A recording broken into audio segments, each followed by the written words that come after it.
Greetings, welcome back to Black Bear News, where climate change is the headline every day, which is it should be, as it should be on all news channels, mainstream and alternative. Most channels spend their time talking about what's happening in the sandbox of politics, but if they were really concerned about the future of the human race, they would, widen their lens and pull way back and zoom out and understand that there are incredible forces at play that are about to change our lives, and possibly end our lives forever. And that sounds really, really dire, but it's important to understand this. The other day, I was talking about Bernie Sanders understanding or possibly understanding the depth of the climate crisis. Alexandria Ocasio-Cortez, she does understand the depth of the climate crisis. Of course, these people are politicians, and they're looking at this problem as a fixable problem. So that is, and even if they understand that it's not a fixable problem, they are still in the business of, or in the process of, trying to put forth some solutions. And we can go round and round and round about whether that's a viable viewpoint or not, or whether that's should be something that's encouraged or not. I don't know. All of it is part of the conversation around climate change.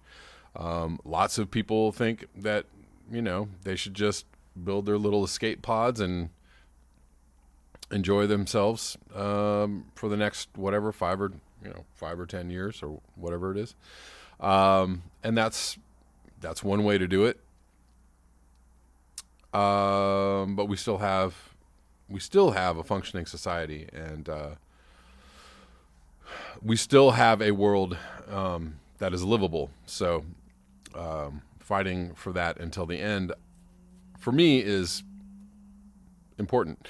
And when we go over the falls, and when it looks like there definitely is no turning back, then perhaps I will be engaging in other activities. But until then, that's one of the points of this channel. Anyways, moving on. So this is pretty recent. This is from the 23rd of October.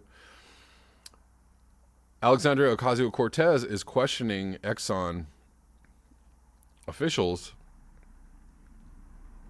about climate change, about the fact that they knew the progress of climate change as far back as 1982.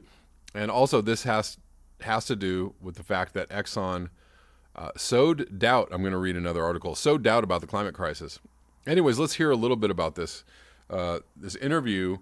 They knew exactly what the ppm of CO2 was going to be at this time. So hold on. Actual average temperature change. So in 1982, Exxon accurately, 1982, 7 years before I was even born, Exxon accurately predicted that by this year, 2019, the Earth would hit a carbon dioxide concentration of 415 parts per million and a temperature increase of 1 degree Celsius. Dr. Hoffert, is that correct? We were excellent scientists.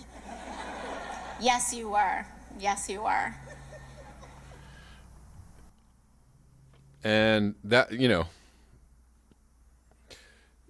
scientists have through the years been very, very accurate about where this was headed, and what we would see, what the consequences would be of our actions. They knew what that was going to be. These predictions, these calculations, these observations have been going on for 30, 40, 50 years. They knew back in the 60s, they knew the trajectory. They knew the trajectory of where we were headed. The larger forces of capitalism, of, industrial progress, of monetary progress, of, the progress of empire, just human progress in general, like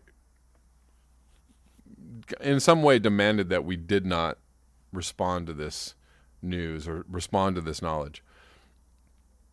And we did a really good job of not doing that. Exxon sowed doubt about climate crisis. House Democrats here in testimony, this is from The Guardian, about the same situation. House Democrats on Wednesday laid out 4 decades of evidence that oil behemoth Exxon knew since the 1970s that the burning of fossil fuels was heating the planet and intentionally sowed doubt about the climate crisis. And we've read countless articles about just this thing. They've known. They knew, and they continued their activities in the face of this knowledge. What should the penalty for that be? I can't even begin to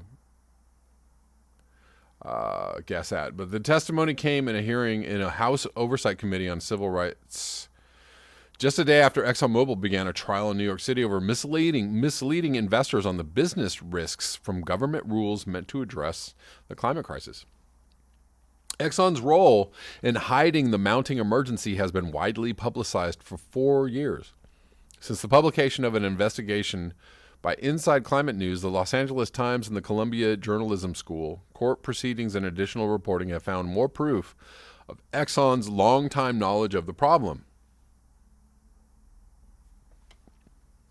And it probably, it's going to take a long time to even get to a point where we know how to penalize these people. And, we really need to be spending our time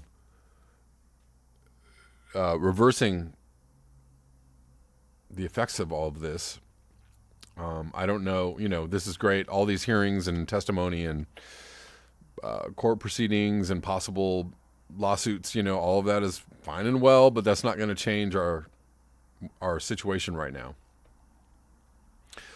Again, I would call for nationalizing the fossil fuel industry, possibly trying and jailing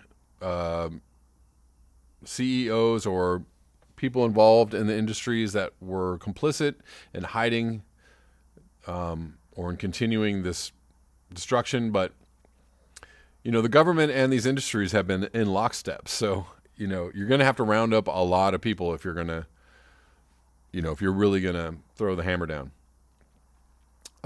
I would say nationalize the industries, confiscate their money, and good day, sir. That's what I would do. Good day to you. And by confiscate, I mean all of the money.